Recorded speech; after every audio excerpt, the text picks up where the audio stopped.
Om Namo Venkatesaya. This is part 1 journey. మీరు ఇప్పుడు చూస్తుంది వాక్ టు తిరుమల. సో ఇది పార్ట్ 1 కాబట్టి ఇందులో మనం స్టార్ట్ అయింది నిజామాబాద్ రైల్వే స్టేషన్ నుండి. బుక్ చేసుకున్న ట్రైన్ నేమ్ వచ్చేసి రాయలసీమ సూపర్ ఫాస్ట్ ఎక్స్ప్రెస్. ఈ ట్రైన్ టైమింగ్ మధ్యాహ్నం 2:15 నిజామాబాద్ నుండి తిరుపతికి స్టార్ట్ అవుతుంది ఈ ట్రైన్. సో ఇంకొక 1 అవర్ ముందే వచ్చేసి ట్రైన్ ఎక్కడానికి రెడీ అయ్యాను. చూస్తున్నదేమో నిజామాబాద్ రైల్వే స్టేషన్ మొత్తం. ఇప్పుడు నేను నిజామాబాద్ రైల్వే స్టేషన్లోనే నడుస్తున్నాను. అండ్ నేను స్టార్ట్ అయ్యింది మార్నింగ్ 11:30కి కోరుట్ల నుండి. 20 minutes అయింది, అంటే ఒక్క బస్సు కూడా రాలేదు. 20 minutes వెయిట్ చేసిన బస్ స్టాండ్లో. బట్ ఒకేసారి 4 buses వచ్చినాయి నిజామాబాద్కి వెళ్ళడానికి. నేను ఒక ఎలక్ట్రిక్ బస్సులోకి ఎక్కి కూర్చున్నా. ఇంకా బెస్ట్ పార్ట్ ఏంటంటే ఎలక్ట్రిక్ బస్లో ఇంజన్ సౌండ్ అనేది ఎక్కువ రాలేదు. సో జర్నీ అయితే స్మూత్గా కంటిన్యూ అయిపోయింది.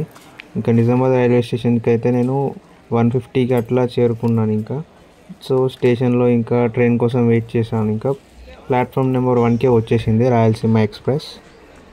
టికెట్స్ బుక్ చేసుకుందేమో తత్కాల్లో. సో ఒక్కరోజు ముందు టికెట్స్ బుక్ చేసుకొని తత్కాల్లో సో బుక్ అయిపోయినాయి. టికెట్స్ అయితే బుక్ చేసేటప్పుడు చాలా కష్టం అనిపించింది. సో న్యూ రూల్స్ వచ్చినాయి కదా, అన్నీ ఎంటర్ చేయాలి, నేమ్ అంతా ఎంటర్ చేసి బుక్ చేసుకోవాలి. సో నేను ఒక 3 tickets బుక్ చేసేసరికి నాకు కొద్దిగా ఇబ్బంది అనిపించింది త్వరగా బుక్ చేయడంలో. కొద్దిగా లేట్ అయినా సరే అసలు టికెట్స్ అనేవి వెయిటింగ్ లిస్ట్లోకి వెళ్ళిపోయేటి. అండ్ ఈ కొత్త రూల్ ఏంటంటే సో 11కి తత్కాల్ స్లీపర్ బుక్ చేసే వాళ్ళకి వాళ్ళు మాస్టర్ లిస్ట్ నుండి ప్యాసింజర్స్ని యాడ్ చేసుకోవడం అనేది కుదరదు. ఓన్లీ వాళ్ళు నేమ్స్ ఎంటర్ చేసి ఏజ్ ఎంటర్ చేసి సో అట్లా సెలెక్ట్ చేసుకొని ప్యాసింజర్ని యాడ్ చేసి బుక్ చేయాల్సి వస్తుంది.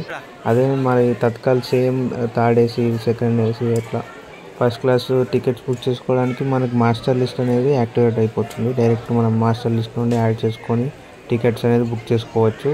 సో తత్కాల్కి స్లీపర్కి మాత్రమే ఇట్లాంటి బెనిఫిట్ అనేది తీసేశారు. ఇంకా ట్రైన్ ఎక్కేసి సీట్లో లగేజ్ పెట్టి ఒక లుక్ అరౌండ్ వేసా, బోగి ఎట్లా ఉందని చెప్పి కోచ్ అంతా, స్లీపర్ కోచ్. హీట్ అయితే చాలా ఎక్కువ ఉండే, మొత్తం సమ్మర్ కాబట్టి కోచ్ మొత్తం ఫుల్ హీట్ అయిపోయి ఉండే. సో మళ్ళీ ఇంకా ఆఫ్టర్నూన్ జర్నీ కదా స్టార్ట్ అయింది 2:15కి. చాలా హీట్ ఉండే, మొత్తం వేడి వేడి గాలి. సో స్లీపర్ కాబట్టి ఇదంతా ఉంటుంది. ఇంకా నెక్స్ట్ సికింద్రాబాద్ రీచ్ అయిన తర్వాత అయితే చాలా వర్షం పడ్డది అక్కడ. సో అది ఇంకా టెంపరేచర్ కూల్ అవ్వడానికి మంచిగా కొద్దిగా తక్కువైంది టెంపరేచర్ అనేది. బట్ అప్పటికే సాయంత్రం అయిపోయింది కదా, ఎట్లా కూలే ఉండే. సో ఇప్పుడైతే మాత్రం చాలా ఎండ ఉండే, మొత్తం లోపల కూర్చున్నాక కూడా ఫుల్ చెమటలు వచ్చేసినాయి. సో ఇంకా తర్వాత ట్రైన్ కూడా స్టార్ట్ అయిపోయింది. సికింద్రాబాద్ వెళ్ళినాక అయితే చల్లగా అయిపోయింది. అక్కడ నుండి ఇంకా మొత్తం కూల్ అయిపోయింది వెదర్ కూడా. సన్సెట్ వ్యూ అనేది కూడా చాలా మంచిగా కనిపిస్తుంది ట్రైన్లో నుండి. అండ్ ఇంకా నైట్ ఒక వెజ్ బిర్యానీ అక్కడనే ట్రైన్లో వచ్చింది, పార్సల్ తీసేసుకొని తినేసిన. ఇంకా సో ఇప్పుడు ఈ ట్రైన్ అయితే ఆఫ్టర్నూన్ అయితే మీల్స్ తినేసిన ఇక్కడనే బయట హోటల్లో తినేసిన, ట్రైన్లో తినలేదు. సో ఇంకా నెక్స్ట్ అయితే ఇప్పుడు ట్రైన్ అయితే స్టార్ట్ అవ్వడానికి టైం అయిపోయింది ఇంకా. సో నేను కూడా ట్రైన్ ఎక్కేస్తున్నా ఇంకా. సో ట్రైన్ మూవ్ అవుతుంది కాబట్టి.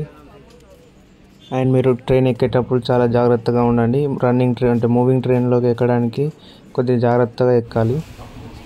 And next day morning Tirupati railway station reach అయిపోయింది ట్రైన్.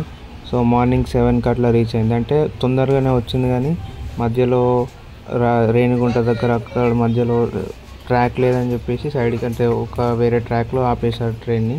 సో అట్లా కొద్దిగా లేట్ అయింది అంతే. సో తర్వాత అయితే తొందరగానే వచ్చేసింది రైల్వే స్టేషన్కి. 7 అట్లా అవుతుంది, అప్పటికి వచ్చేసింది రైల్వే స్టేషన్కి ట్రైన్. మనం చూస్తున్నాం కదా ఇప్పుడు తిరుపతి రైల్వే స్టేషన్ మనం చూసేది.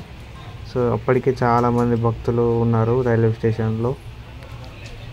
ఇంకా తర్వాత విష్ణు నివాసంలోకి వెళ్ళి అక్కడ ఫ్రెష్ అప్ అయ్యి, అంటే టోకెన్స్ కోసం చూసాము, SSD టోకెన్స్ ఇస్తున్నారు. కాకపోతే ఇంకా ఫ్రెష్ అప్ అయ్యి వెళ్దామని అనేసరికి అయిపోయినాయి అప్పటికి టోకెన్స్. సో నెక్స్ట్ ఇంకా ఫ్రెష్ అప్ అయిన తర్వాత అల్పిరిమెట్కి రీచ్ అయిపోయినాం లగేజ్ అంతా తీసుకొని. సో అక్కడ నుండి లగేజ్ మన ఫోన్ నెంబర్ తీసుకుంటారు దానికోసం. అండ్ ఒక టోకెన్ అనేది దానికి పిన్ చేసి పెడతారు అక్కడికి వెళ్ళాక తీసుకోవడానికి. సో అట్లా మనం లగేజ్ అంతా పెట్టేసిన తర్వాత మనం ఇంకా స్టార్ట్ చేయవచ్చు అల్పిరిమెట్టు ఎక్కడానికి అక్కడ. అండ్ ఇంకా అల్పిరిమెట్టు ఎక్కడం అనేది సెకండ్ పార్ట్లో చూద్దాము. సో ఇప్పుడు ఇది పార్ట్ 1 ఎండ్ చేస్తున్నాను ఇక్కడ. సో ఇంకా మీకు ఏమైనా డౌట్స్ ఉంటే కామెంట్ చేయండి.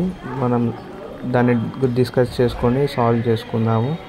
సో ఓం నమో వెంకటేశాయ. పార్ట్ 2 కోసం వెయిట్ చేయండి.